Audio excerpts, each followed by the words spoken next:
Whenever. Channel 3, are you ready? All right. Good afternoon and welcome.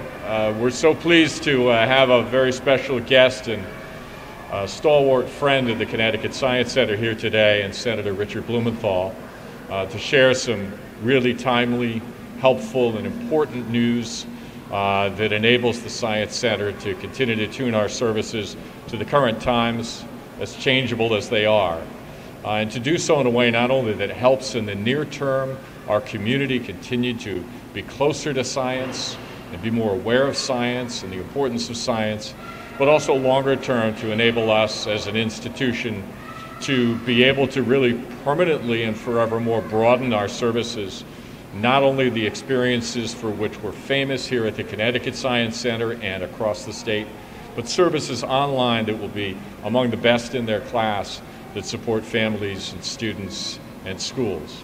So it's my great pleasure to welcome and thank Senator Richard Blumenthal with the announcement. Thank you. I am really so excited to be here with good news. Good news for the Science Center, good news for Connecticut, good news for everyone who believes in science. And message number one, trust and believe in science. And we need to educate more of our children to know and be excited by science, because ultimately science will save us from a lot of the ills of the earth, including this pandemic. I'm very pleased to announce today the $237,000 grant to the Science Center to develop and expand its virtual learning and outreach. It will develop not only the infrastructure, the tools, the mechanics of outreach, but also the content. And I'm especially excited not just by the mechanics and tools, but the content that will apply to virology, epidemiology, immunology, all of it dealing with viruses that can infect and kill us. Viruses, we know, are potentially killer. And the content developed by the Science Center will spread knowledge and understanding about them. Not fear or trepidation, but real knowledge. Science-based fact about viruses and about the way we deal with viruses, like wearing masks and hand washing and physical distancing, or the kind of vaccines that are needed to prevent them, or therapeutics and other treatment.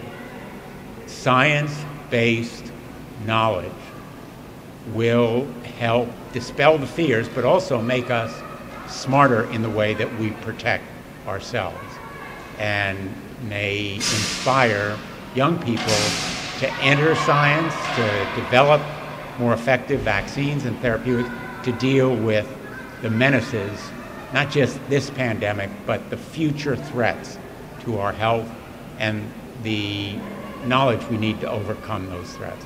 So the Science Center has been at the forefront of science education.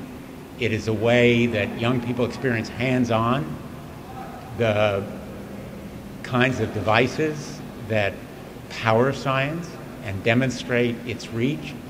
And this virtual connection will provide another, not replacing what is here right now in this great facility.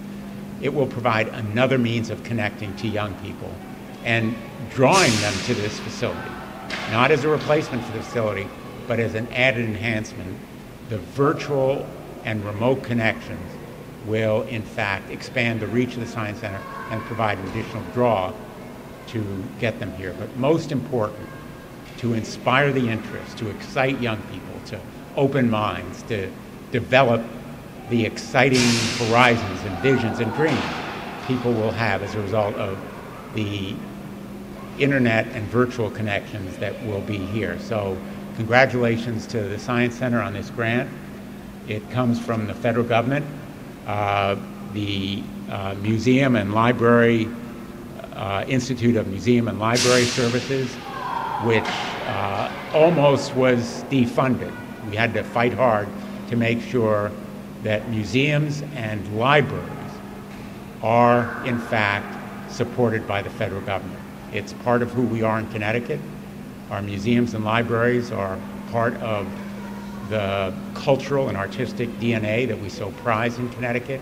It's an economic driver as well as a great cultural boom.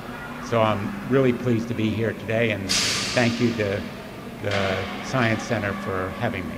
And thank you, Matt. Thank you, Senator. Thank you.